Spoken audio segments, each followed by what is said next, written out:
Great, thank you for that, Christina. So yeah, so the title of this keynote should be "The Future of Work in the Localization Industry." I swear that I will come to the short working week really, really soon. So Christina, since you spoke, you spoiled, as I said, 20% of my presentation. This is about work-life balance, okay? And work-life balance should be about finding a balance between the work, the time spent at work, and the time spent in the family and do your own stuff. And as you said, this is not possible, right? So it's impossible to reach. Mauricio, do you mean to speak? Hello? It's me. Okay, this was not done on purpose, I guess.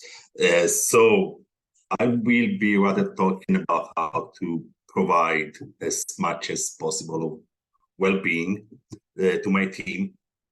And I will share my experience, my vision, I would say, and experience, of course. This doesn't mean that I've been able to provide it all, and then I'll explain why. But I will do a little bit of reality check also, what worked, what didn't work, and so on. So this is what work-life balance means to me. It's many things. It's not just about time. It's about providing flexible working hours. It's about providing the option to work remotely. It's about providing assistance program to employees. Funnily enough, I got a call like an hour ago, an interview where I was asked what we provide to our employees as a company in terms of welfare. This is how we called it. And the questions that I got made me realize that there are so many other things that we can provide, but let's go on. It's about encouraging regular breaks. It's about limiting overtime, and this is very general, then I'll go into detail about what we do. It's about providing health and welfare programs, of course, to the employees, but also to the family, like gym memberships. There are many things you can do for that. Childcare support, we are very young. It's not too relevant for us, but there are people that would be interested in that. Encourage vacation time. Not sure about the audience we have here. I didn't read the chat, but in Italy, we have quite some time, paid time off to be done. The challenge is kind of forcing, encouraging, as a word here, employee to take this time off. It's also about training, because one of the things that we are gathering in our surveys is that people, they want a lot of training. They want to grow professionally, and they want to become better professionals, and training is really part of it. And it's about doing regular check-ins. This is the vision, and now this is what we are trying to do. So in creative words, we do have flexible working hours, meaning that we have 2 hours of flexibility. You can start at 8 or between 8 and 10, and you finish accordingly, of course. We have full remote. We are a full remote company. We have a big office that I'm paying a lot, but nobody's forced to come to the office. It's really based on what they want to do. It's not something that I impose. With a couple of exceptions, this week is when we meet all together from all over Italy. And so this is when I ask my employees to come to the office. That's the only exception. We do have the 4-day working week, and I'll go deeper into that because it seems the most interesting part. We try to have assistance programs, I guess, for a generational sort of thing. This is something my team doesn't really acknowledge as a benefit. They are so young that they don't really, I guess, care about, injuries and health issues, but this is something that we're also trying to raise awareness on in the company. We do encourage regular breaks. Again, something went wrong with this year. I'll explain more about that. Over time, we well, as a vision, I've always asked my team not to do overtime. If there's a lot of overtime, there's an issue. Unless it's very temporary, unless it's very limited in time, we don't want our team to do any overtime. Of course, it's paid, but overtime should not really become a way to get more money.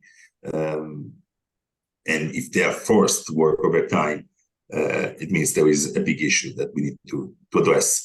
Again, as a generational sort of thing, I guess the average age in my company is below 30.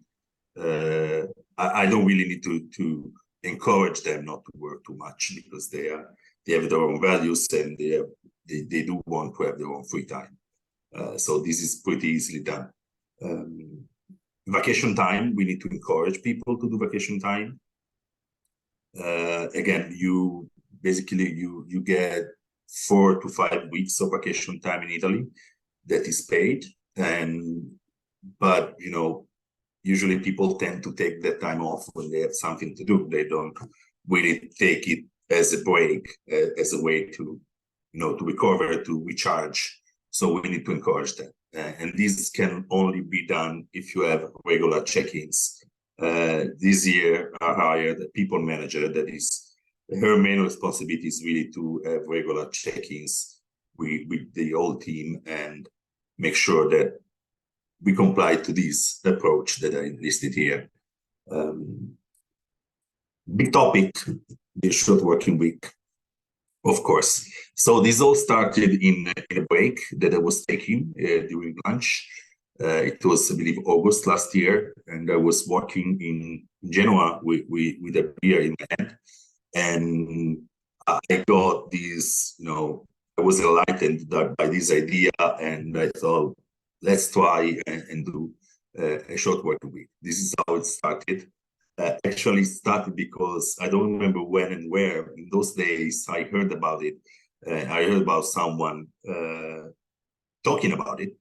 In our industry, there was a webinar. I believe it was organized by some Polish association. I don't remember. And the title was, "Is a short working week possible in the translation industry?" And I couldn't attend the meeting. But I guess my thought back then was, well, the very best way to answer this question is to try it. And so I decided, well, let's try it. I went back to the office. Actually, on my way back to the office, I met my operations manager, and I told her, look, I have this idea. I want to do this. I want to try this thing. And she agreed. And we went back to the office, and on the very same day, I told my people, look, I do want to have it for the short working week. To my big surprise, they were shocked, and not in a very positive way. They were really shocked. They started to be afraid. They started to be stressed. They didn't really understand how they could fit 40 hours of work into 32 hours in 4 days. And this lasts for, I believe, 2 weeks. After the initial shock, I explained them more and explained the vision. And I basically asked them to find ways to make this possible. So I went and talked with the team leads and basically with them all. And I told them basically, look, let's try. I believe we can do it. There is technology that can help. The vision was always to automate as much as we could. And let's be creative and let's try and find ways to implement it. And they started thinking, they started brainstorming, and they came up with very valuable solutions to start. And so after 2 months, we were ready, and we had to take care of some admin stuff. We had to talk with the consultants to get some guidelines on how to do it, how to regulate it. Not easy. It was quite difficult to do that. But then we started. Finally, on October 17th, we started. And we started, as I was very clear with that. It was new. There was nobody I could talk with to get some inspiration, to get some guidelines. It was very new for our consultants, for our industry associations in Italy as well. So I was very clear, this is an experiment. Let's make it last at least 1 year, and then we'll see what will happen. So basically, the agreement we had was that it would last until end of this year, end of 2023. So it's still ongoing. And we started with this 13-month trial period. I say because we are in the 14th month now. And yearly renewal, I believe, a way to keep the people engaged and they don't get really, accustomed to it, is to have a yearly renewal. We need to sit down and discuss every time and make it better, and so on. What has worked? And then I will go to what hasn't worked. There are some things that hasn't worked. This is a survey that we sent to the team in September. So it was August, probably 9 months in, and you can see the stress level. It increased a little bit, but compared to the previous survey, but compared to the initial stress level, there is still an improvement. There are many reasons why this has increased. Stress level is not just about the short working week. It's been a very tough year. We've been doing so many things. We've been growing, integrating 2 companies. So I believe without the short working week, it would be probably above 10. Getting to below 5 to me is a very big result compared to all the things that we've done in our company. So this is about work-related stress affecting the personal life, and this is about the change in the stress level. The gray is about after implementing the short working week, again, short working week, again, 9 months in. And as you can see, well, some people said that nothing had changed 9 months in compared to before, but generally speaking, I can see an improvement in the stress level of employees. Funnily enough, well, we are now 27 in our team, and we have 2 people leaving this year. And the reason for them to leave was really stress. This is, well, fun. I said funny, it's not funny at all. Curiously, probably enough, is that for some people, and this is something that I'm going to address tomorrow in our company, a global meeting. For some people, this is not ideal. This setup is really not ideal. I got some feedback about, having to reorganize the way we do it. Some people would like to work less on a 5-day setup rather than working 4 days. So we are kind of trying to adapt to the individual needs. What has not worked also in this year is that at the beginning, we had to force the people to take the day off because, sometimes you need to force the change.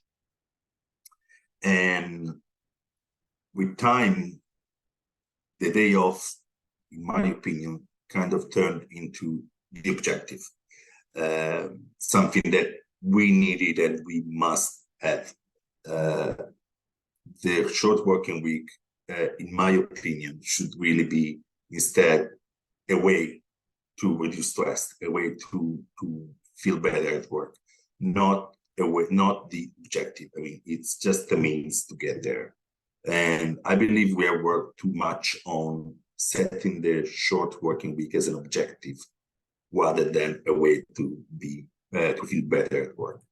And this is something that I wish I would have done differently, but we needed to enforce it. We needed to convince people. We need to ask them to change and to be creative with the setup and so on. That some of them basically thought that they couldn't work on the 5th day. They couldn't do without doing that day off. Even if not doing that in given periods, maybe during the summer, during peak times, provided more stress to them than than the stress that it saved. And so this is also something that I'm going to address soon. So what I did is, on the left side of the screen, is I forced the change at the beginning, but I realized that I need to leave flexibility. I need to explain very well that the short working week is a means to feel better, not something that we should really aim to very blindly. We need, of course, to monitor stress levels connected to company target, and we need to talk to our team as often as possible. This is also something that we didn't do for different reasons. I mean, we did that, but I wish we did it more.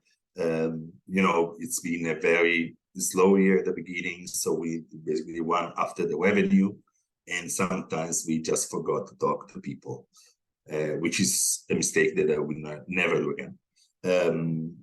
And we are now trying to explain to our team that we need to adopt a try and learn approach. So we need to try and change setup.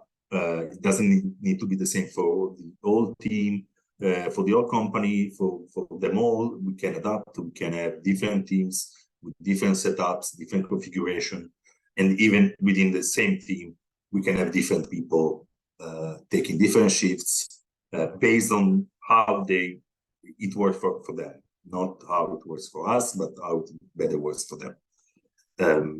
Of course, you need to set the rules. Tomorrow, I will explain to my team that we cannot really think about all the possibilities, all the exceptions, all the situations where the day off is not viable. We need to be creative. We need to be flexible. We need to have some basic rules, but then we need to be flexible and basically adapt. I'm trying to make it simpler rather than overcomplicate it. And again, this is something you shouldn't do if you're thinking about it. And again, we should not assume that we are all equal, because we are not. We all have different needs and different setups that we can consider and so on. Again, the short working week is not an objective. It should be a way to get to a better life, a better work-life balance. It's not the objective. I do want to add some things here. The short working week is a huge cost. It brings along huge challenges. It's not a marketing thing, because believe me, you will spend much less on doing a very solid, very strong marketing campaign. It's not about boasting it. The reason why I post about it so often is because I really want other company to follow. It's not about bragging, because believe me, it's a costly exercise. I will not hide that in order to enforce it, apart from technology, automation, and this sort of stuff, reorganizing all the things. There are some things that we had, some problems that we created. We implemented a short working week, and some things that we need to change afterwards. For instance, the project managers, they used to be the single point of reference for the customers, and of course this needed to change. So we moved from individual mailboxes to a single one, and where PMs would go and pick projects as soon as they see it. But this requires a lot of over communication. We needed to implement other things for keeping the communication going, in order not to ask the same questions to the customer over and over again. We lost kind of track of how the customers were going, if they were sending us work or not, and if we're going up or down, and we kind of lost track. And this happened in spring. And so we needed to create a separate account management role to take care of the relationship. Of course, it's something we didn't do too much because of the revenue being slow, but If you want to do that, you need to also take into account that you probably need to have a little bit of overstaffing, because it's 20% less of time that people have, and it's difficult to catch up with automation and technology. It's really, really difficult. So there are things that you need to take into consideration. It's not all gold. It's very difficult. It's a challenge every day. To me, it brought some frustration in some occasions. I was frustrated by having to postpone a call with the customer, or not having the people available when I needed them. So you need to a little bit set your expectations and be ready for some compromise. I would say, to answer Charles' question, would you do it again? Of course I would. Totally. I have no doubt that I will do it again. I believe we did something really great. Something that I've never heard of. I'm really happy about how it went. I will do it again forever. We are now adapting the guidelines to make it work better, even better. Not for me, but for them, for the people in my team. It was a big challenge. Maybe it's because I love challenges that I'm really happy I did it, and I'm really proud we did it as a team. I'm really proud of made it work. I believe that the advantages outweigh the disadvantages, like in a very important way. So I would never go back, and I would love more companies to follow, honestly. Some things that I already mentioned, you need to look at the big picture. One of the issues that this slowdown in revenue brought into my company was that we focused too much on the small numbers, because we needed to kind of survive and at the beginning of the year, and we started to focus on the small numbers, on the small expenses, and I kind of lost track of the big picture, which is something that I will never do again. Of course, the numbers need to be okay, but that's very short term. You need to look at the big picture. If you expect to have increasing productivity, or even productivity to be the same and keep the same level, this is not going to happen in the short term. You get the advantage of people thinking about it twice before leaving, getting many applications for any role that we open our company. It's kind of indirect saving that you might get. It's not that you're getting 20% time less working and same productivity from one day to another. It's really about having a look at the big picture. Something that we did, and again, it's a big issue that we did, is we kept piecework in-house. And I'm talking mostly about translation and review with our linguistic team. And this is something, of course, cannot work.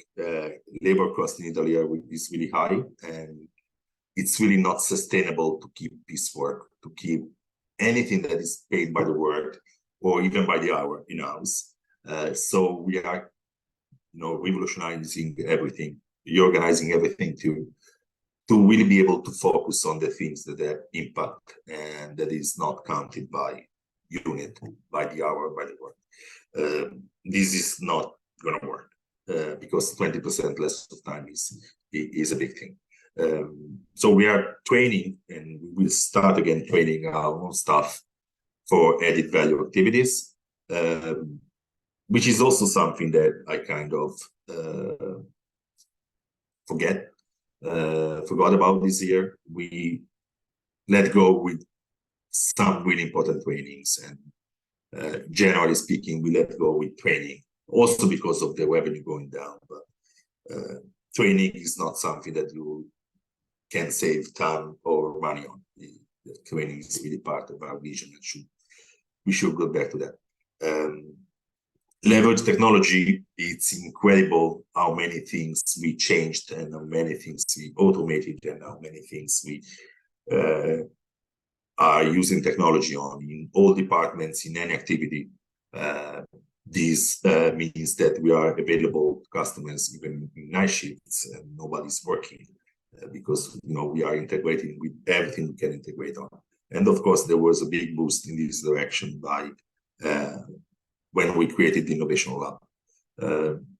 Set the right objectives. It has to do with outsourcing piecework. At some point, because we were kind of stressed about the revenue, we went to the linguistic team and told them, look, you need to be productive. You need to deliver translations. You need to do the reviews. In this way, we save money on the job that we would outsource to freelancers. This is not going to work. This is really short term. Didn't work. We'll never do it again. You need to set the right objective. We need to focus on the things that have an impact, the things that really matters, not something you can count straight away. If you think of it, in Italy, I am not sure if this is a term that is used internationally as well, but we talk about smart working, right? It's not remote working. It's about working by objectives. It's about not considering the time spent in the office or in front of your computer. It's really about getting to the objectives. And we call it smart working. We need to go back to smart working. And smart working is not something that you need to track with Clockify or this kind of stuff. We need to focus on the things that have an impact. And we need to measure those things. I'm not used, and I was never used to measure the small numbers. And this year we needed to do that, but it is something I will never do again. You need to measure the right things, and these right things means measuring the stress levels of the employees, and managing the turnover, and of the employees, measuring, how many applications you get for a given job. We also need to keep, this feeling that it's not something that they should take for granted. It's something that we daily need to work on in order to be able to keep it. And again, it's a huge result. When I had this crazy idea, I couldn't really think it would go so well. So I will do it again forever. I do want to talk about it. I do want to talk with companies that they want to implement it. I had probably 1 or 2 calls per week with companies that are trying to do that, and I'm really happy to share the guidelines that we drafted because I wish I had this kind of support when I did it, and I didn't have it. So. And this is really the reason why I talk about it so much and why I'm so happy that I was invited to talk about it here. So I was said I would talk for 40 minutes and 36 minutes have gone by. So I would be ready also for the second time, because we have these issues, to go to Q&A. Thank you, Diego. That was very, very insightful. Gosh. I can think of about 20 questions myself, but I would like people to just raise their hand or type in their question, and then Jorgelina will turn on their microphone and they can ask you the question directly.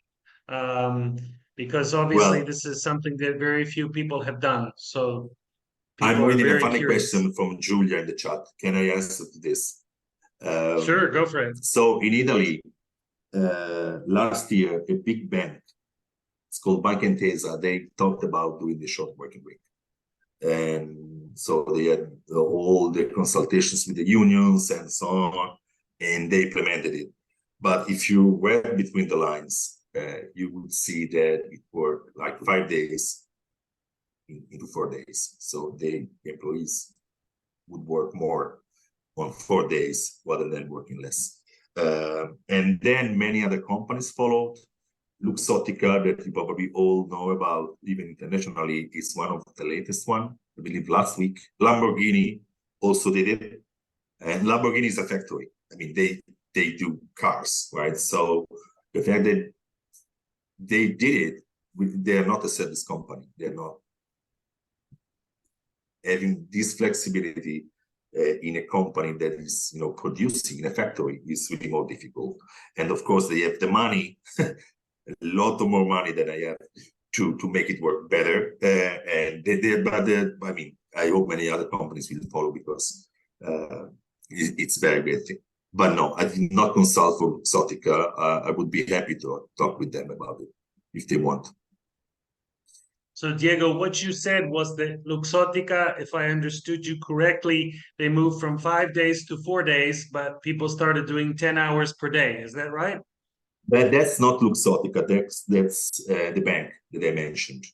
𝗟𝗏𝗃𝗃 is doing that, but only for 20 weeks in a year. And for 5 of those 20 weeks, the day off would basically taken off of the paid time off of the employees. So it's kind of, you know, a mix. But I mean, it's still a huge thing that they're doing with their numbers. So it's good. Okay, Paul Barlow has a question. Jorgelina, can you turn on his microphone, please? I think I can just unmute myself, Charles. Yeah. There you go. So how's it going, Diego? How you doing, man? Very good. Good. Thank you. Yeah, I'm just wondering. You know, for me, I love the idea and all of that, but I think even with the best will in the world, if a company's not at a certain maturity level, or there isn't a level of trust, or you know, have that kind of culture built into the organization, then I'm not sure it's going to work. And so I was wondering, would you agree or disagree with that? Well, yeah, depending on what you mean about maturity. We are a young company, just turned 7, but Yeah. I believe we did have most of the roles in place, the structure to be able to do that, and the technology awareness as well. And of course, the trust that you mentioned, both ways. I trusted my employees and they trusted me. So yeah, I totally agree with what you said. Yeah, I think I meant maturity from a cultural perspective, you know, a company. And also a structural point of view, and also technological point of view. Yeah, I mean, if you are exchanging, you know, opening the door and doing translation on paper, then it's probably not going to work. Yeah, I'd imagine it's a two-way thing too, Diego. You know, it's not just a, hey, I show up and I get 4 days a week and that's it. I mean, there's a responsibility of all the employees to fit into that culture and participate and contribute. I mean, and all if they want right? to keep it, they need to help in that respect, of course. Yeah, so that's all around trust and maturity then. It's not just Diego giving away to everybody. Thanks, Diego. No, absolutely. Thank you. Thank you, Paul. We have a question from Javier. And also one from Pablo, I think. Yes, can you hear me, Diego? Very well. Yes, okay. Thank you for your presentation. I'm wondering, because we are in an industry where clients expect interpreters and translators to be available 24/7. And we have many clients where our week starts for them on Thursday night. We have to prepare everything for the coming week in terms of documents, in terms of assignments for interpreters. How do you handle that when you have this model of a 4-day week? Well, this is a compromise I'm not yet able to accept. For us, the working week is Monday to Friday. I'm not asking anyone in my team to work on Saturday or during the weekend or overtime. I guess I'm losing some opportunities, but again, it has to do with choosing how you want to live the company and company life. I'm not really asking. It's really never happened that I ask my employees to work on a Saturday. It happened a couple of times, maybe in 7 years. So this is a compromise. Even before this short working week, I was not able to accept, and I'm not still able to accept. My weekend is. I want my weekend to be safe for my family time. I guess it has to do with the business model as well. We are available for customers 5 days a week, as we were before. So we are not more available, but we are as available as before, which is still good. for them. My customer, for my customer. And then again, with some of them, but it doesn't have to do with them, but with us, we are able to accept projects during the night because of the automations that we put in place. I guess it has to do with the business model, shortly said.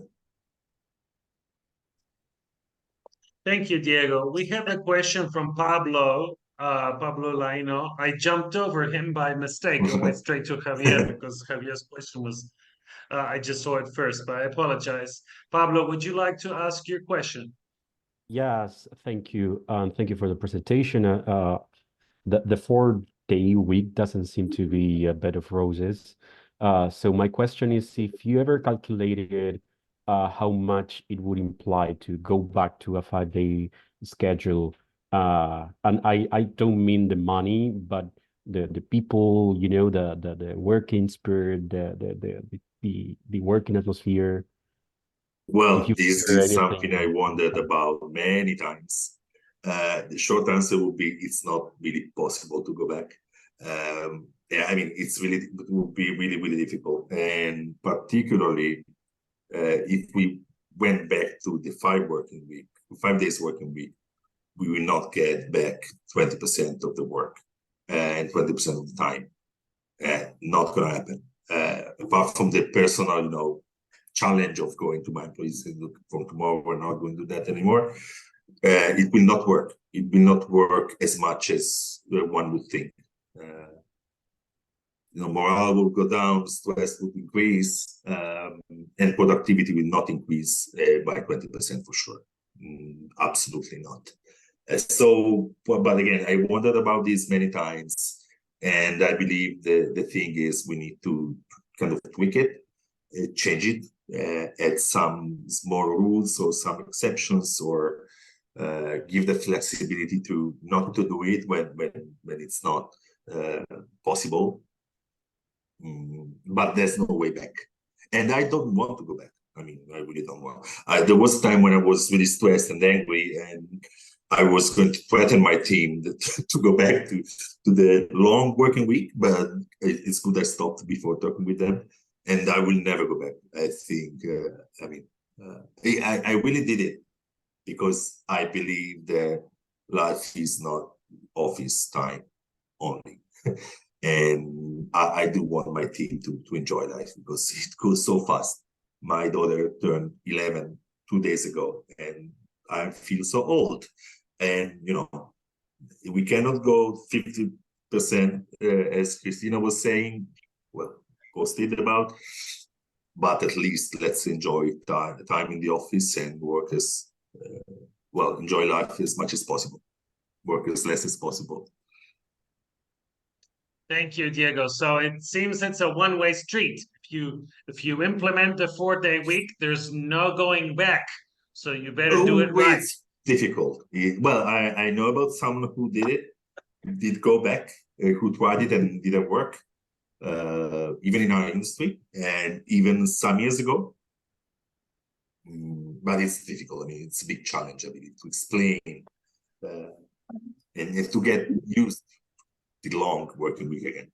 Even if when we don't work 5 days, we work 5 days because, you know, company meetings or there were times where we need to do that, particularly when, you know, the company meeting week, they feel tired.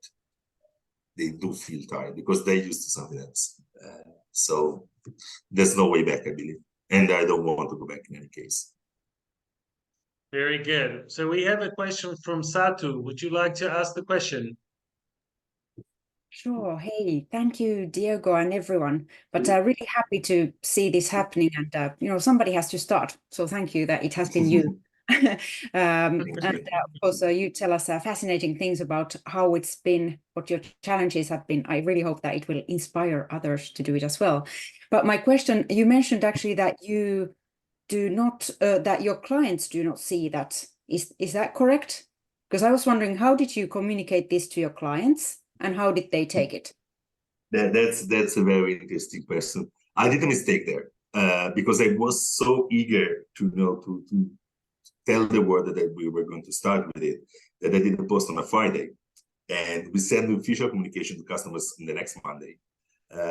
So someone read it, they were happy. Of course, they asked questions. I had a single customer that complained about not knowing before. They were worried about us not being able to keep up with the project and so on. They asked, because that was not published, if we were going to work Monday to Thursday, for instance. So many small questions like this. But then, when we sent our client survey in June, some of them, I guess the less social one, or the less focused one, they were not paying attention, I guess, but they were surprised that we were doing this short working week, meaning that they didn't realize, meaning that they didn't see any change, which was the biggest achievement, because they, really, are you serious? Are you doing the short working week? I didn't realize that. So that was a big result for me. Very happy to hear that. Thank you for the question. It was very interesting. Yeah, but telling your customer that you're gonna implement it is really important, and they did a mistake of this. Wow, you are our guinea pig, Diego. So we're all taking notes on how you've done this. We have a question from Nazaret. Hi, Diego. How I was wondering, how did you decide on the schedule for the 4-day week, and if all your employees have the same day off, or well? Well, first answer would be I don't take decisions. I have ideas. No, well, seriously, I had them decide on how to organize it, and the general approach was having a rolling program where, for instance, week 1 I would take the Monday, week 2 the Tuesday, and so on, and then I would start with the Monday again on the 6th week, for 2 reasons. First is not to have a fixed day, because someone would take the Monday and the Friday all the time. So it was rolling. And second reason was every 5 weeks you would get Friday to Monday off, like 4 days in a row, because you would start all over again. And so this is still the approach that we're taking, with some exceptions every now and then. But it's good to have like the very long weekend every 5 weeks. So this is also an additional perk of it. It was something because at Beluga, we have also implemented the 4-day work, the 4-day work week, and it was something that breaks somehow our minds, how to settle down like a schedule that work for everyone. And I will let you know later during the panel. Well, I have to say that some customers, we have dedicated linguists for some customers, for instance, and they were really welcoming the idea, and they were really helping us to find solutions. I mean, I had customers that stopped for one single linguist, we had a fixed day because it was easier for the customer, and they would stop any language leading activities on the Friday because of our program, because they wanted to help us. So it's also a matter of communicating with the customers and really understanding their needs, I guess. But yeah, again, the general approach is a rolling base. Of course, Monday to Friday, we need to be there for our customers. Yeah, it's quite different from our approach. You tell us later. Yes. Yeah, well, I can tell now, but I don't want to take time from the questions and answers, so we can talk about it later. Thank you. Thank you, Nazaret. So we have one last question. I mean, there's probably like 20 more questions, but we have time for one last question from Stefan. I really apologize. I don't know how to pronounce your surname, Stefan, even though you've told me several times. Yeah, I know it's a very difficult name and nobody's familiar with it. Why don't we just skip over it so we don't have to rub it in one more time? Hi, Diego. How's it going, man? I miss you. Very good. I miss you as well. Let's talk soon. All right. Hey, I have a question for you because you've been outlining your program in great detail. But what I really want to know is, before I pitch this program to my boss and get borderline fired, I would love to learn some of the lessons that you took away in the last couple of years implementing this. Are there things that you now would have done differently if you had to do it over again, implementing this, and what can you tell us as far as advice if we want to implement this, to the pitfalls to avoid? That's what I'm looking for. Probably the biggest one was, since we had to force this change, it was not really clear that at some point we would go back to being flexible about it. And again, it was about having this as an objective rather than as a way to feel better at work. So at some point, someone feel forced to do the short working week. They would not work on the 5th day, even if they had work to do, and the stress would go up because they felt forced to do it. So enforcing it at the beginning, but being clear about going back to be flexible as soon as possible. That's the biggest one. One other thing that I wish I could do was talking with someone else having implemented it, but again, there was no one to talk with about it. But now that I'm talking with more companies, I get some inspiration as well. Just with them asking, how did they do it, and with them raising some potential issues or challenges. So probably having the opportunity to exchange ideas before starting would have been a great perk that I couldn't have. And thank you very much. I said at the beginning that I had this idea in August while walking and having a beer, which is true, but 6 months before that, during an innovation session in a company, one of my employees, Julia, she's sick today, so she's not listening. She threw it as an idea in the innovation challenge that we won in the company. I just forgot about it for 6 months, and then it came back after seeing the webinar. So, well, thank you, Diego. That was very, very insightful. We could probably talk for another 2 hours on this topic. You've done something that not many people have done.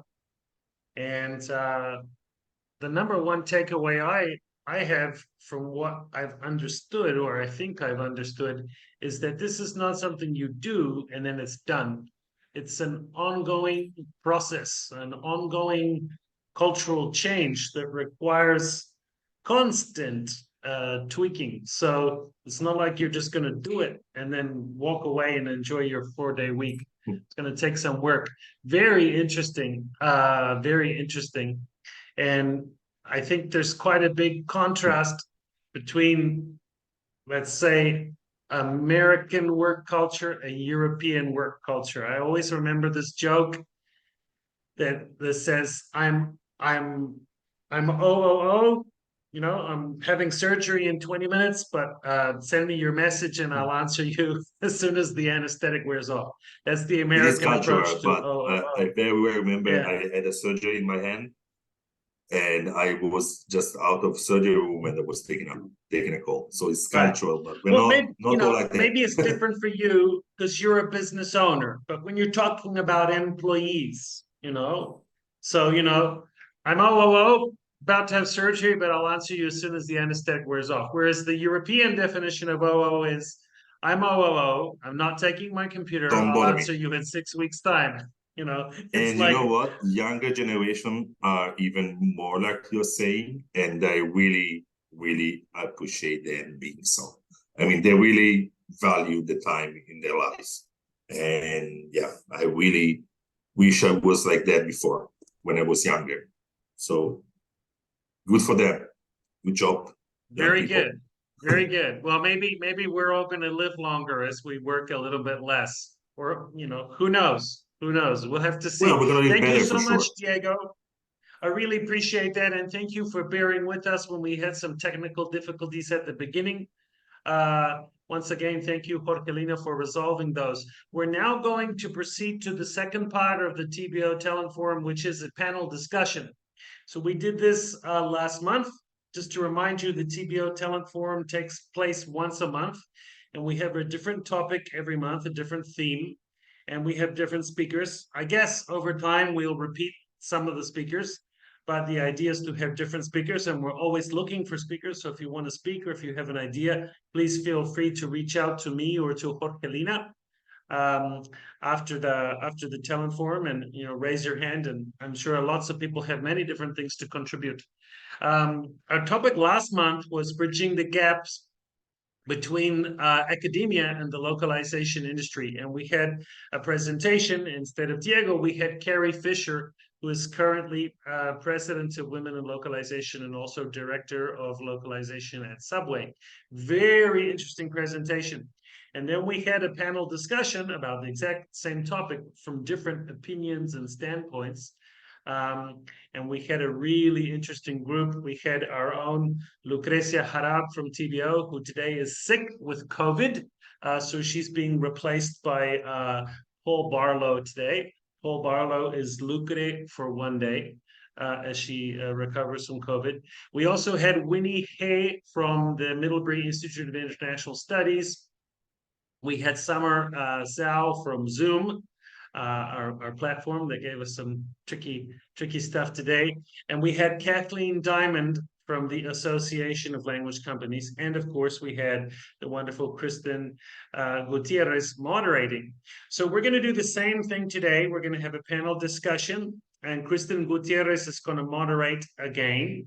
And Jorgelina is now going to introduce our panelists very briefly, because they're all very well-known people, so we don't need their whole life story, but just give a brief introduction, Jorgelina, and then Kristen will open the floor to what should be an engaging debate. Hi, everyone, again. So sorry for the technical issues in the beginning. Sometimes things happen. Well, anyway, we do have pretty amazing people today in our panel. I'm going to start with Paul. Thank you, Paul, for joining. He is an entrepreneur with more than 30 years in the industry, with experience in this industry. He is also a Lock Launch ambassador for Monterey, California, and a member of Gala Organizing Committee for Gala 2024. And he's also a mentor for student athletes, Middlebury.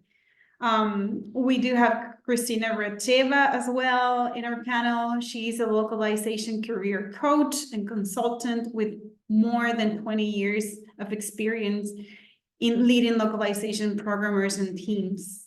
We have Nazaret Lazaro. She's a professional with more than 15 years of experience in the world of languages, technology, and marketing. She's been responsible for the production department at Beluga, and also she is a Lock Launch ambassador in Madrid.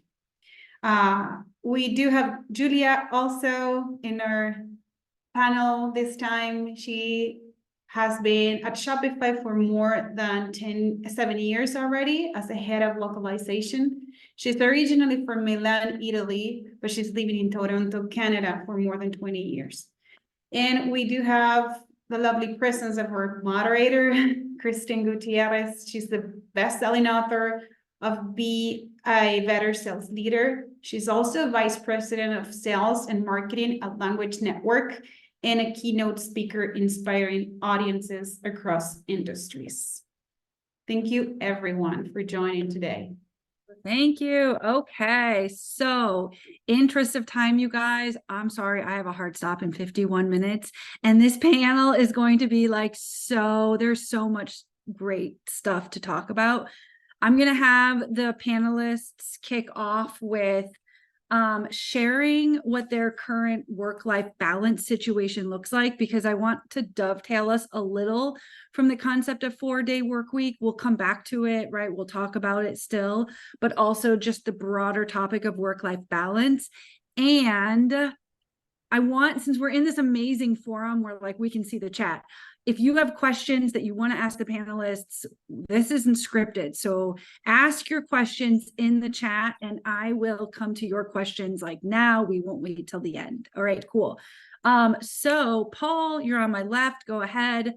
In a minute or less, like, what does work-life balance mean to you? So straight off the bat, flexibility is the word for me. So I've left, actually, those of you who know me, and a lot of you probably do, I left a big corporate job in the middle of the summer to take a few months off to drive a car to my daughter in Denver, where she's in college, and hang out and walk my dogs on the beach. And I'm currently started again as a consultant, helping companies with their growth plans, and that just gave me huge flexibility, huge peace of mind. Nothing wrong with the role I was in. It's a wonderful company, wonderful job, wonderful team, huge responsibility. But for me, it was about, hey, you're a dinosaur in the industry and you should be doing the stuff you want to do, and helping people and have the time to do that. So that for me is work-life balance. I love that. So much to talk about there, but Christina, why don't you go next? What does it mean for you, work-life balance? Hi, just to check if you can hear me well. Great. So for me, somewhat similar. It's really, first and foremost, is the good old flexibility. So things like, oftentimes during the week, I would go for an hour and a half, 2 hours during my lunch break to the gym, for example. And I know that I can take this time, and when I come back, I can continue with my work. Or start, instead of 9, I start at 10 a.m. because I want to take a walk or do something. So it's just a true, genuine flexibility. And then it's just meaningful benefits. Maybe we'll talk about it afterwards, but oftentimes companies have all this list of benefits where they are really just a tick off list, but meaningful, as in opportunities to learn, to grow, benefits that impact my life, like wellness, access to gym, access to learning that I want to do, not the company wants me to do. So those are some of the things that genuinely can benefit the quality of my life beyond work. So that's what it means to me. Yes, so important. Right now, my lunch is often at 9 a.m. So I love that. Okay, Nazareth, why don't you come off mute and tell us, for you, what does work-life balance mean? And anybody in the chat, sorry, anybody who has comments, like, tell us in the chat, what does it mean to you, even if you're in the audience? Like, we want to know. This is super. Okay, go ahead, Nazareth. For me, it's a holistic approach to managing one's professional and personal life. Of course, it means flexibility, it means opportunity, but it means also, for me, less stress, managing things like daily household routines, such as putting clothes in the washing machine, and of course, having more time for my family, but quality time. Yes, time. Everyone is saying the same thing in a different way. Have you guys noticed? It's time. Julia, what does it mean to you, work-life balance? Yes, just like everybody else, it's flexibility. So maybe something that we haven't touched upon yet, but I think it's super important, is flexibility of where you're gonna do your work. So Shopify became a remote-only company during the pandemic, and now we are a remote-first company. There is no mandatory return to office. We don't even have that many offices anymore. We have just I think 3 around the world that are finally open for those of us who prefer to go to the office whenever we want, but there is no mandatory or cap on you have to be there a certain amount of times or not, etc. So this is hugely important, I think, for work-life balance, is the ability for employees to decide where they're going to do their best work, and that fits their personality styles, their family needs, and other areas that tie back to work-life balance. Yeah, I saw a post from Natalie Kelly the other day that was, you ask your employees, or you ask your team members, like, what are your best working hours of the day? And that comes into this flexibility concept that you're talking about. For sure. Last but not least, Diego, I know you were our keynote presenter, but like, above and beyond work, the 4-day work week, what does it mean to you, work-life balance? It's about time. I think about work-life balance more for my employees than for myself, probably, but it's about giving their valuable time to take care of their own stuff. It's about working by objectives and not checking on what they do and when they get to work. I'm all against it. So it's really about being flexible, about having time to do their own stuff. I don't care if they want to work 1 hour and then walk because they need it, because that's when you get the very smartest idea ever, and that's more valuable than work with your back on the computer all day long. Yeah, great. Okay, cool. And thank you for contributing in the chat. Let us know what work-life balance means to you. That way we can maximize these next 45 minutes. So many questions. Christina, I'm going to come to you with a question.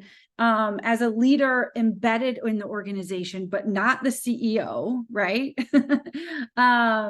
What are some considerations as you, an employee, for like, do you have to ask permission to maintain this work-life balance, or is it a message coming down directly from the CEO? I know you talked about a lot of benefits and such, but like really as a leader and as a contributor, as an employee, like where do you talk with us about what that means to you? And like, yeah, well, I can talk about it also from the perspective as a team leader, and then how to also support others, because I remember I've been at Skyscanner for now almost 8 years, and we've always had this flexible culture.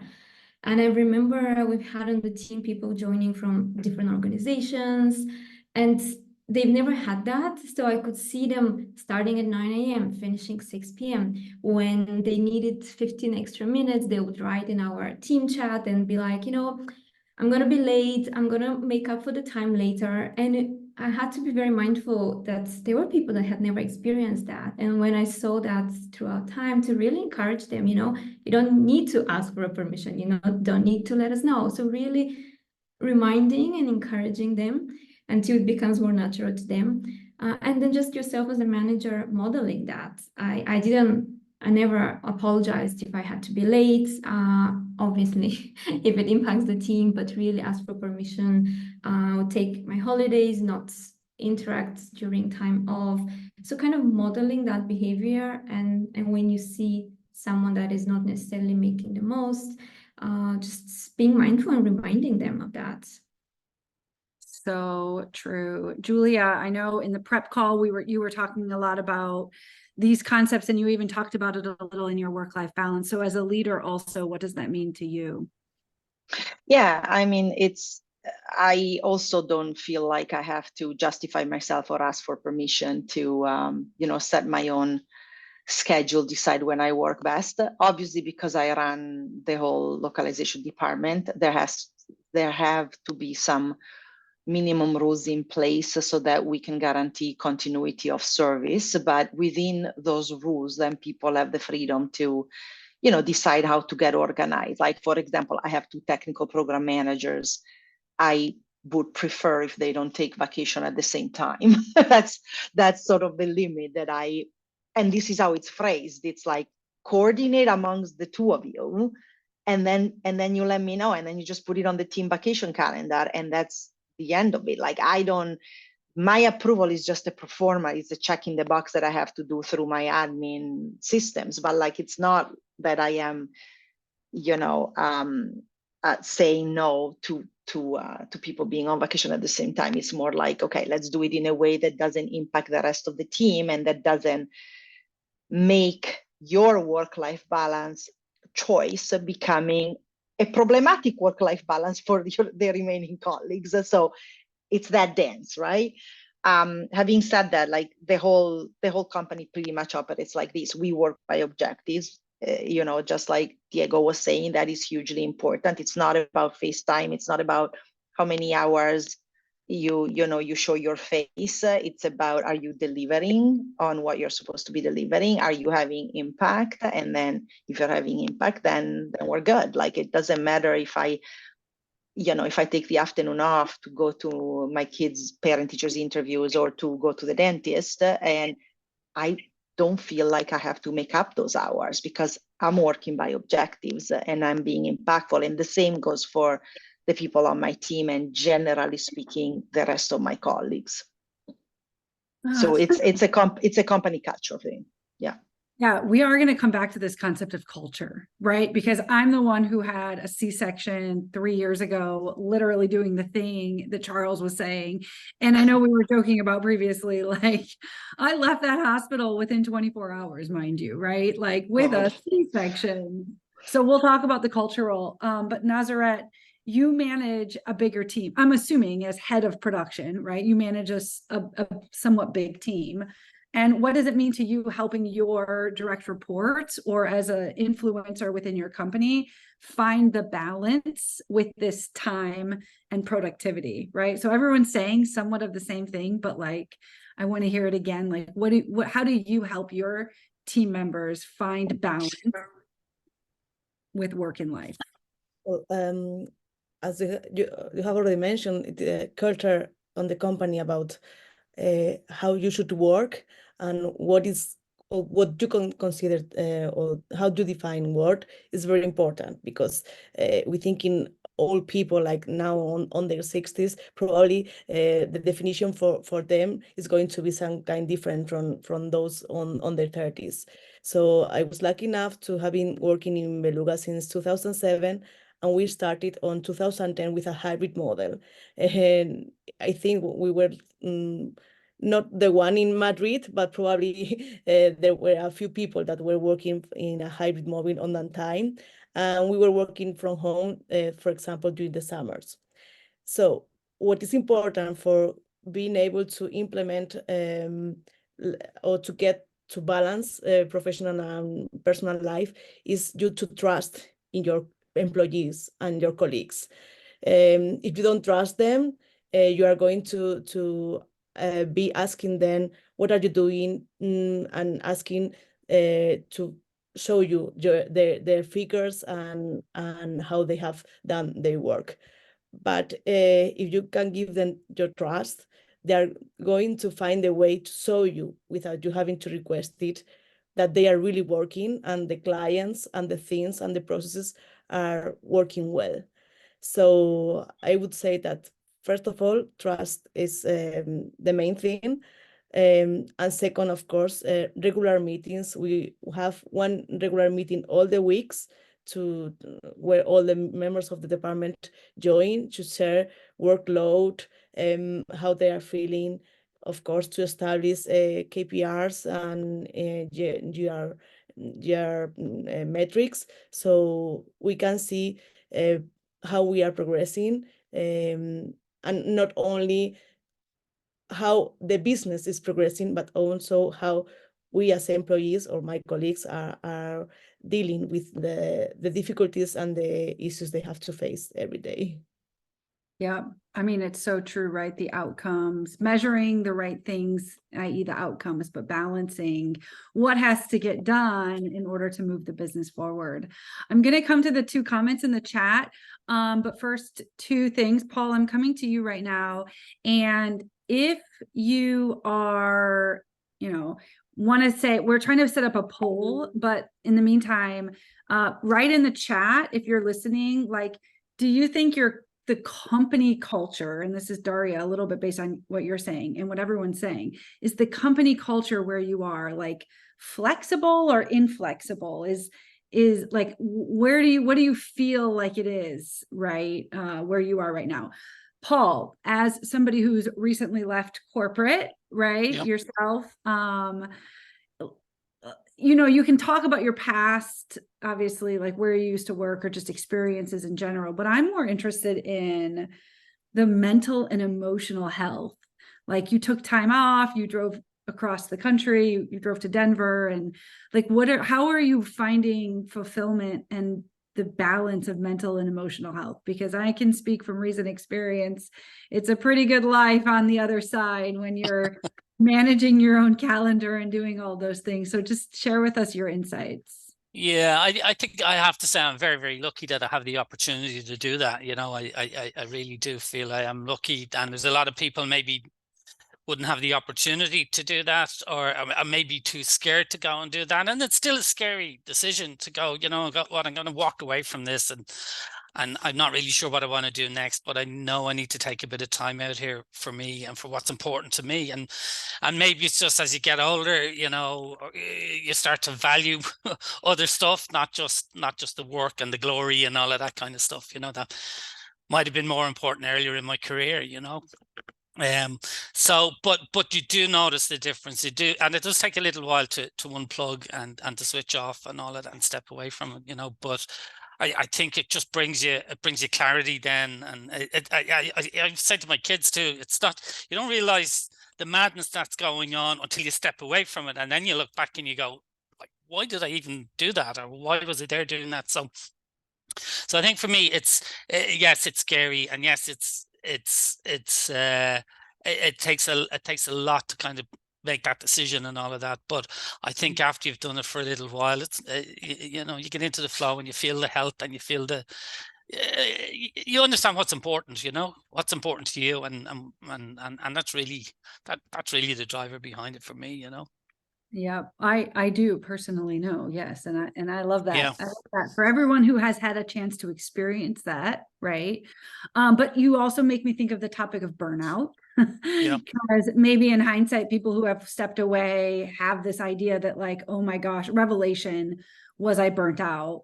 So like Diego, even in implementing 4-day work week and some of the challenges that you were so transparently sharing, I don't know, talk with me about burnout. What does it mean to you as like a protector of your people? Well, I would just answer saying that if there's too much to do, the day off doesn't help. It's not enough. You cannot get mad for 4 days and assume that the 5th day would save your life. It doesn't work. When I talked with my team recently, one of them told me that she would spend the day off just being like dead on her bed, sometimes crying, even with the day off. So it's really not enough. The day off should be for doing things that you don't want to do on the weekend, like doing shopping, so that you can do fun stuff, not about being lying on the bed because you are so stressed and you just need to relax. And not only for that, at least. So it cannot be used as an excuse to compensate for like crazy working hours on the 4 days. And this is another mistake that I did. Yeah. Well, you're learning, and we all learn as we go, right? So we're appreciative of you sharing your mistakes. Christina, tell us your thoughts, and then Julie. I raised my hand. I wanted to make sure I share because you know, touching on burnout, it's something that's very close to my heart. Actually, last year I had a burnout where I had to take 4 months off work in order to recover. And I'm someone that's very much into mindset, holistic life, and I spend a lot of time also researching what it means and what it takes to go into burnout, because the general perception, and what you touch on a bit, Diego, is overworking and overload of work. And it wasn't my case. You know, I wasn't working more than I was working before. So that's what made me think, what is it that made me go into burnout? And it's a lot of things. We don't have time to go into that now, but it's a lot of that is mindset. So we can have 2 people being in the exact same environment, having the exact same workload, and maybe one of them would be completely fine while the other would feel overworked, have difficulty managing the situation. So it's really being mindful of our mindset, of our, usually it's self-awareness, could be the environment, the workload.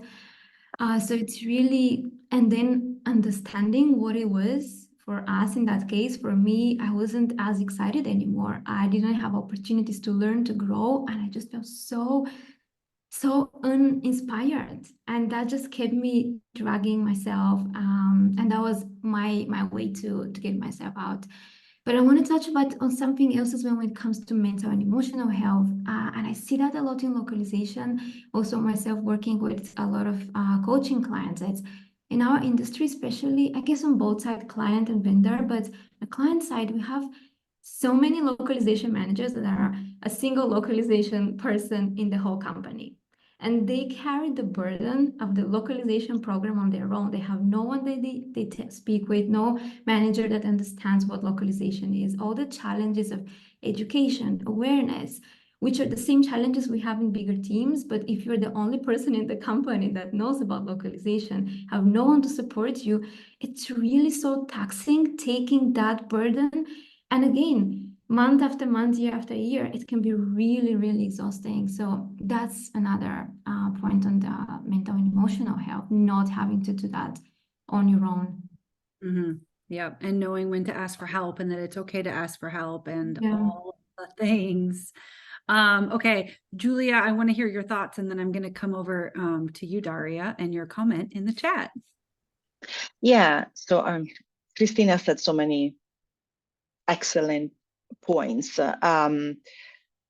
My opinion is that burnout is systemic. It's not a personal issue. It's a systemic issue, and it needs to be solved at a systemic level. So if I have people going in burnout on my team, it means that the prioritization is failing, that we have too many work compared to the human resources available. Something needs to be done about that. This is not, yes, of course, people have different levels of resiliency. So, I mean, I work in tech, the volume and the speed is absolutely insane. And yet I've never been in burnout. I've been very tired. I've been absolutely super stressed through 7 years at Shopify. I feel like I have a lot of gray hair because of that, but I don't think I've been in burnout, but I think that's just my personality. Whereas someone else in the same situation it may happen that they go in burnout, which is not to say that the conditions to create burnout are not there. They are 100% there. And as a lead, as a people manager, it is my responsibility to ensure that those conditions are diluted as much as possible so that my team members, regardless of each individual level of resilience, doesn't run into burnout. So when people look particularly stressed, particularly tired or testy or, you know, confrontational or hostile, I'm usually like, that's a sign, right? That's a sign that something is at play, and I try to make time. I mean, I have one-on-ones with all my data reports on a weekly basis or bi-weekly, but then I do skip level. And if I see people that are not my data reports, but these signs of malaise, of, you know, unhappiness, I try to book time and find out what's going on, because it may be a personal issue and it's completely unrelated, but 90% of the times it is work related and it has to do with workload. And so I intervene there to see if there's something that can come off the plate. Is there someone who's currently has more bandwidth and this person is sinking? So we redistribute work in a more fair way. There was something else I wanted to say, Christina, and what was the last point that you made? Because now I'm like, sorry, I've had a bad night of sleep and I'm tired, so I'm losing my train of thoughts. It's more easily today. It was on localization managers carrying that burden of the localization. Oh yes, the aloneness, the being alone and having and reporting into someone who knows nothing about localization. So you feel like you're always starting from the ABC, and even if you do that multiple times, they still don't get it because it's not their niche, and they're probably spread out on many, many fronts. This is when it's really important to have your own network of coaches and mentors and friends in the industry. Like I found, so I used to have a wonderful boss who came from localization, and so I could just jam with him whenever I wanted. And then he left last year, a year ago. And ever since then, I've had different leads who are wonderful people, but they are not from the localization world. And so the level of discourse there is completely different. And so I realized that, and I felt very, very lonely, especially because I am the head. So I can't, it's not really appropriate. It's appropriate for some topics for me to go to some of my team members and share with them and be vulnerable. And I'm totally okay doing that. But there's other instances where it wouldn't be appropriate. It would be plain wrong or inefficient or even like it's just not allowed. It's not that I can go to a team member to talk about another issues with another team member, with a colleague of theirs, or this type of thing. And so I made a point of really cultivating relationship with people that are sort of at my level on the client side. And then I have this small group of friends, and we live very far away, but we try to make time to talk to each other. We also text each other. And it's just like knowing that there's someone who can relate to the same situation that you're in, and maybe has a different point of view or a different perspective, or just like someone who will listen, and that you can vent for a minute, and then you can make a joke, and then you feel better and you can move on. And maybe that's why I haven't had burnout yet, because I feel like I have this group of like my entourage, that I feel like it feels like it lessens a little bit the stress of the current working place. I'm coming back to the systemic thing, but I just made a LinkedIn post about this today. Like, who is in your network? Who are your mentors? And it wasn't necessarily, it's actually about climbing the corporate ladder, not about burnout, but it works both ways, right? So if we have time, we'll come back to all of this, because I think it's really great. So Daria, I know that yours was more of a comment, but it is ironic that then this conversation kind of came full circle to like, I too believe, having worked at several different companies in the last 20 years, that like it comes from the top. And even if your leader is like, yeah, I am a new leader at a company as of a week ago, so I'm like, no internal meetings on Fridays, right? But like, that is something for me to say, but then how do we uphold the standards? And does the CEO ultimately agree with that? So did you want to come off mute and share your comment with us, and or did you have a question for the panelists? Because I just think it's really relevant. Flexible. Yeah, thank you, Kristen. Yeah, I'm a big believer that, culture stems from the top, right? So it's the higher leadership, the CEOs, the C-suite that essentially shape the culture. And my comment is basically from a personal experience, where I, as a global leader of language services, found myself in conflict last year, where my company suddenly decided to switch from 3-2 policy to 4-1. So meaning that everybody had to go back to office 4 days a week with only Fridays from home. That affected my team. My team was in tears. And I had to think of them, and I fought for them to maintain that schedule. But I ultimately ended up leaving the company because 3-2 did not work for me to begin with. 4-1 would work even less for me because I'm a mom to a toddler. And obviously there were other issues that contributed, but that was almost like a nail in a coffin of my career in that organization, because I said, look, I literally had that conversation with my boss, who's an SVP. And I said, look, I believe in servant leadership. I'm serving my team, but I'm also serving the higher ups, and I'm in conflict. I can't agree to this. This is just not something that, I can participate in. And it was very unfortunate. So this is an example where, like, sometimes leaders make very thoughtless decisions, or decisions that they don't solicit feedback from wider organization on, because they think this is going to benefit me. This is my workforce is very young. They can benefit from FaceTime. But then it doesn't work for some of your senior leadership, where in the middle of their career, they have kids, and they have different needs. The flexibility, the definition of flexibility is different to them. So yeah, I think, like, again, this is a very personal topic to me, where, like I said, I thought I needed to represent the leadership, and I just couldn't in that case. Yeah. Oh my goodness. Nazareth, do you have thoughts on that? Well, talking about mental health, I think we have still a stigma in our society, though every time it's more visible.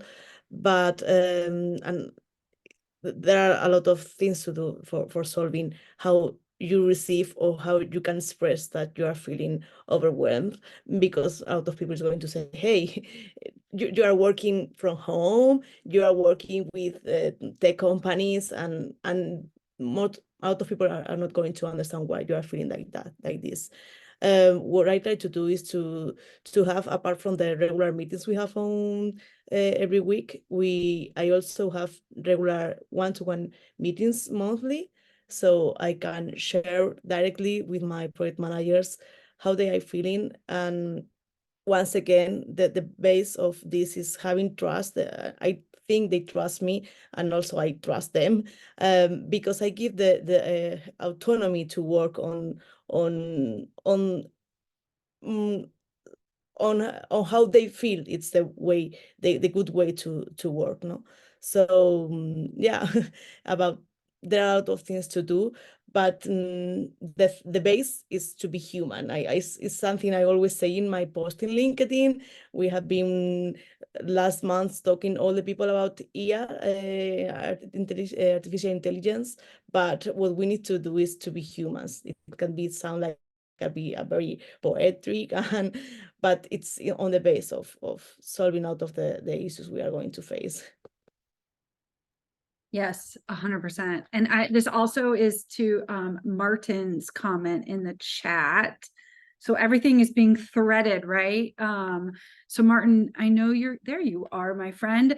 Good to see you. And maybe your comment is so far up the chat now, which I love. Keep the comments in the chat coming. So Martin, maybe you reflect on your comment. And I don't know if there's a question in there for any of the panelists either, but would love to hear what you have to say. Yeah, thank you so much. I feel like, you know, those of us who are program managers or a little bit higher up in the ranks, a lot of the duties assigned to us are managing, making big decisions. But the reality is that the troops, the PMs, the associate PMs, project coordinators, the language leads, everyone on the ground, in most of my experience, have always been slammed. And I've worked at organizations where the boss would, like, you know, watch to see how long your lunch break was. At Lionbridge, which was my last company, I would say that wasn't the case. It was very trusting.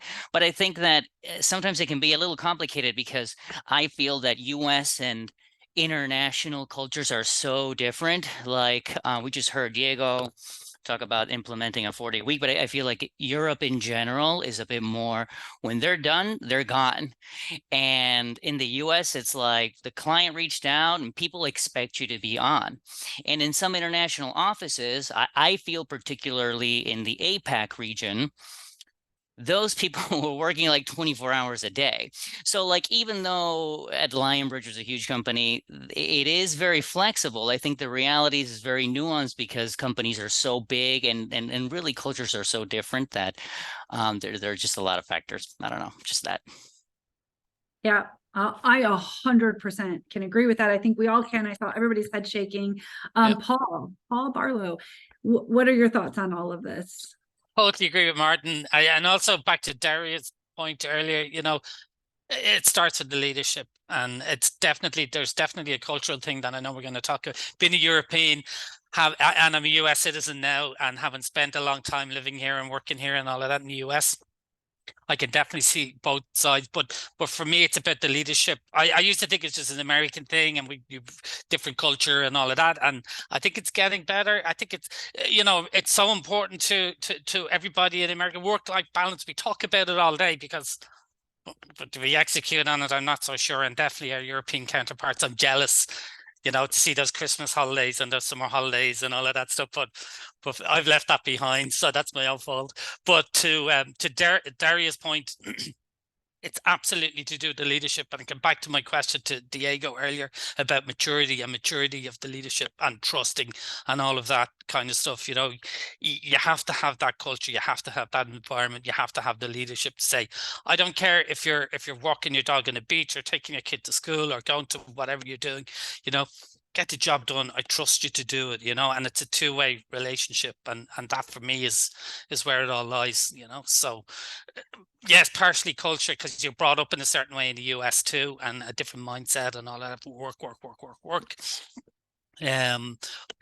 But at the end of the day, it's down to leadership, honestly, down to leadership and maturity of the leadership. Trust, you know, do you trust your people or not? Because if you don't, then why are you even leading them, you know? Yep, 100. Trust, culture. The other thing you just said, because I'm moving topics in my brain, but so much, like, who has AI in this conversation? Nobody's AI. Follow them into this call. The summary of this conversation would just be so delightful to read. Paulo, I want to come to you because one of the things that we see a lot is the generational differences. We talked about that in the prep. So why don't you lead us off with your comment or question, and then Diego, maybe you pick up once he kind of goes from there. Oh, you got me I mean, a little distracted here, but let's see. It's like right now I'm in the middle of a change in the management in our company, and I'm dealing a lot with these generation differences because my aunt and my director of finance, my other boss, they are much older than me. They are my aunt and uncle, so it's really hard to sometimes even fight for some things. You know, I have to choose my fights. And when it comes to the culture of the company, of what we're gonna embrace and nurture for our employees, sometimes this generation, because they grow and they work in big companies, they have, like, in the 80s, in the 70s, a different working model of pressuring the work. You have to be at the office. I need to see what you're doing. And when it hits the pandemic, it was a huge stress in our company because nobody was watching anybody. Everybody was at home. And now I'm trying to work with these differences and trying to put new ideas and bring what Diego was doing. I'm showing all the posts of Diego on LinkedIn. I'm showing them, look, let's think about it. I'm not saying to do it right now because we are not mature to do it. We need to work on a lot of things, but let's think about it. People will embrace it, So I'm approaching to 40. So they are like 60 to 70. It's a huge difference, and in the heads, in the ideas. So sometimes it's really hard to accommodate these differences. Well, to dovetail this back to Diego, to fill in the gaps, it's interesting to hear that, Diego, this came up at an innovation contest ultimately within your company, because where I previously worked, we had an innovation contest, and one of my direct reports literally wrote like an 18-page dissertation on why we should try to implement the 4-day work week. Wow. And I wish he was here today. But so Paulo, it wasn't a generational thing in that case or a cultural thing, but I think there's so many multiple prongs that, Diego, you can take and respond to this however you want. But I know in the prep we were talking about, like, culture is one thing, generational is another, and like, how does that impact everything from decisions on 4-day work week or not, and or just work-life balance in general? So first, it's good for Paulo to be the youngest in the room. I'm the oldest, probably, more or less. The idea came from someone that was not too much younger than me. So, but again, talking about the newest generations, I really appreciate how stuck they are to their values, how they value their free time. And this is really something that I admire in them. If I may, there's someone in the audience that I know is very young, and I would really love to hear from Monica, how she feels about that, how value she gives to free time, because I believe they can teach us, they being the youngest, many things. I'm not sure if she's listening or not, but I would love to hear from her. Hello, Diego. Hello, everyone. Monica. Hello. Can you just please repeat the question? I lost part of it. I was just wondering how much value do you put on your free time? How important is your free time?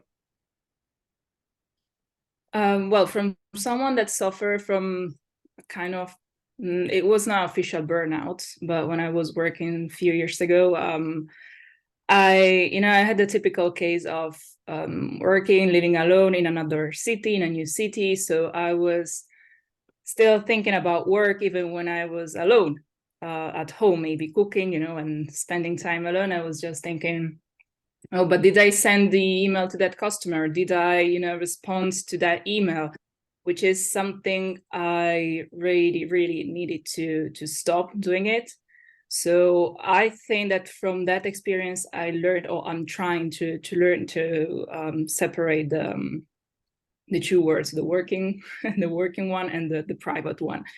So I think I think I really need personally to start and add more value to the private time. It's something that we all need to do, but I think it just starts when you live something in your working life that makes you realizing that.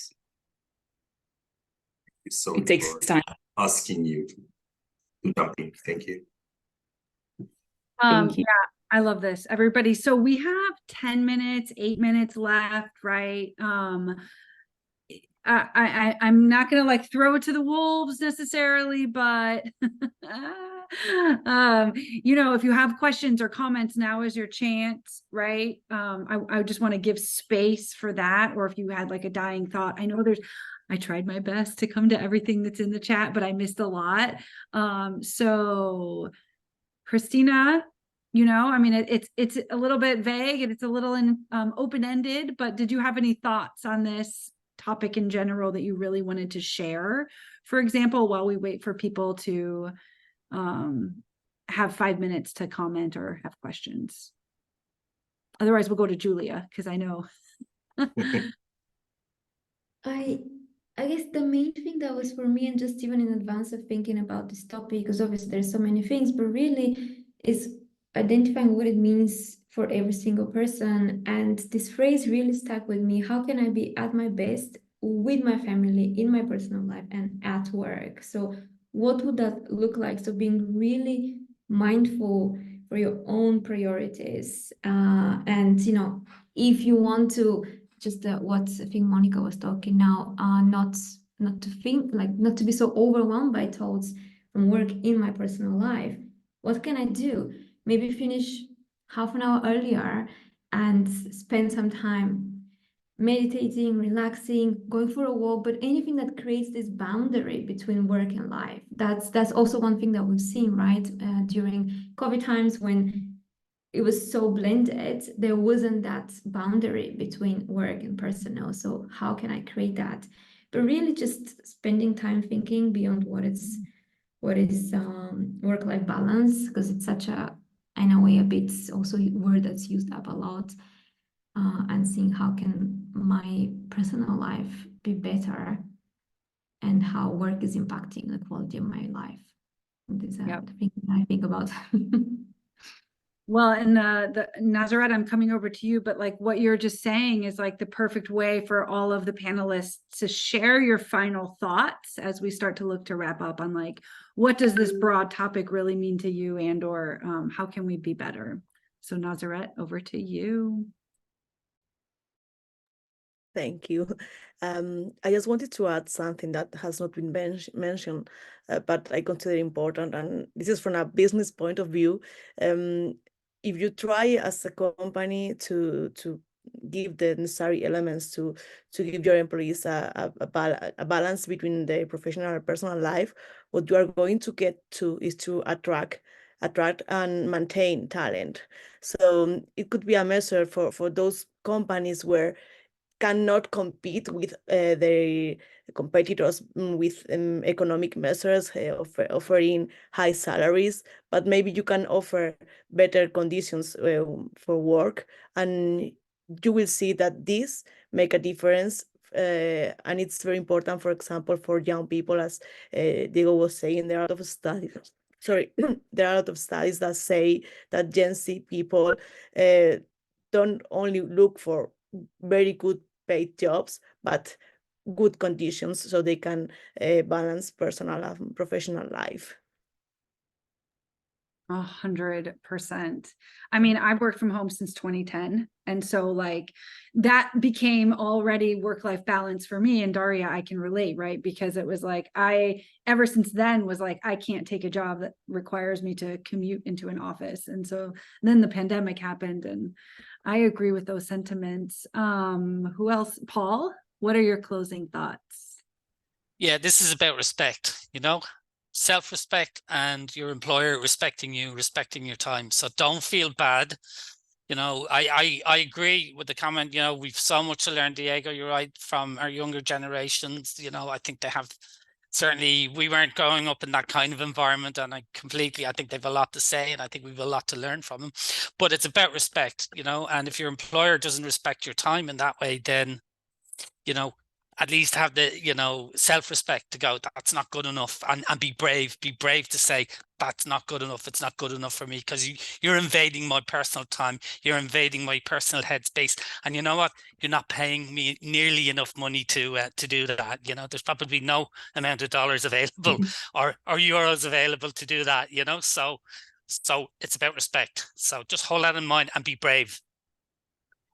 Add something to this, because there's something very important that shaped my vision and shaped my mindset, and that I missed to say before. I used to work in another company, and I remember very well the mornings, the Saturday mornings, I was actually building my house, like actually building the house, and I was holding my phone like this because I was talking business on the phone while stealing time to building my house and my wife and my family that I was creating. And I don't want anybody working with me or even in my friend circle to feel like that. Never again. So that was really important for me.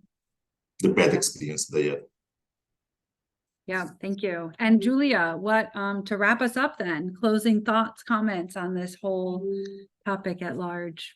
Yeah, I mean, the issue of trust, the word trust has come up a lot. And I think that trust and autonomy go hand in hand. And ultimately, as an employer, I am someone who hires. I think the key is like treating your people as the adults that they are. We are all grown-ups, and generally speaking, if you expect them, if you set the bar and you have a certain expectation that everybody will be responsible, accountable with their time, people will rise up to the challenge. I don't think that anybody wakes up in the morning thinking, today I'm going to be a shitty employee and I'm going to take advantage of my company and try and pretend I'm working, but I'm not. Like, nobody in the right frame of mind thinks like this. So give that trust, and usually 98% of the time people will do something really good with that trust and meet you where you need them to meet you. The few times when that doesn't happen, as a people's manager, you'll know. And I actually wanted to acknowledge what Martin said earlier, because I know exactly what you're talking about. And I want to say, the elephant in the room is that there are a lot of people managing other people who shouldn't be doing that. There are a lot of unqualified people's managers who, create toxic work environments for their own employees. And maybe this is what needs to be talked about more. We need more Diegos in the world. We need more innovative leaders who try new things, despite being coming from cultures and being in countries where the labor laws may be even more difficult to navigate. Because like I really respect what Diego has done, because I'm an Italian living in Canada. Business is easy in North America compared to Europe, but doing things differently, decided to go down to 4 days, launching something new. There's so much less bureaucracy, so much less process to deal with than what Diego probably encounters every day in Italy, and some of you probably encounter in other countries like Spain, and I can just imagine other places. So you guys are really trailblazers. I have it easy, and in the tech world, it's even more so, because we are really enabled to be impactful and to be project-based, objective-based, which is not always the case in a lot of industries in Europe. So whoever's trying to, do something different and change things up, I know that you have a much bigger hurdle ahead of you. And so I absolutely respect all of you. And that's all. I love that. And perfect timing, 30 seconds till we all have to run to our next meeting. Charles, Jorgelina, the floor is yours. Thank you all so much. Thank you. Thank you to our speaker, Diego 𝗟cie𝗰𝗶𝘇. Fascinating story of how you implemented the 4-day week and how you continue to implement it. Thank you to our panelists. We could have talked for hours. I always say the same thing when I'm talking to Julia, because I just identify so much with everything she says, and 1 hour is not enough to do justice to this topic. This is such an important topic, and it's essential to providing value to our clients, to our employees, to our coworkers, to our stakeholders. It's just fascinating to see the ways that different companies do this and the extreme differences between one company and another in terms of leadership styles and so forth. So fascinating topic. Next month, we will have a different topic. It is not being confirmed or announced yet, but it will be January 11, the same time of the day, 2 p.m. Eastern. No, 12 midday Eastern, 2 p.m. my time. We will announce the topic very soon. If you want to contribute, if you want to speak, if you have an idea, just reach out to 𝗟𝗏𝗧 or myself. This is our second TBO Talent Forum. They just get better and better. We had 210 people registered. We might have lost a couple of people at the start with our technical glitch, but a great crowd and lots of fascinating and intriguing and engaging discussions. So thank you so much. As I said, if you have a suggestion or you want to speak or you want to be on a panel, just reach out to us. And because we're going to be organizing the next TBO Talent Forum in Wednesday, Thursday, Friday of this week. So have a great afternoon, everybody. Bye. Thanks. Bye. Thank you.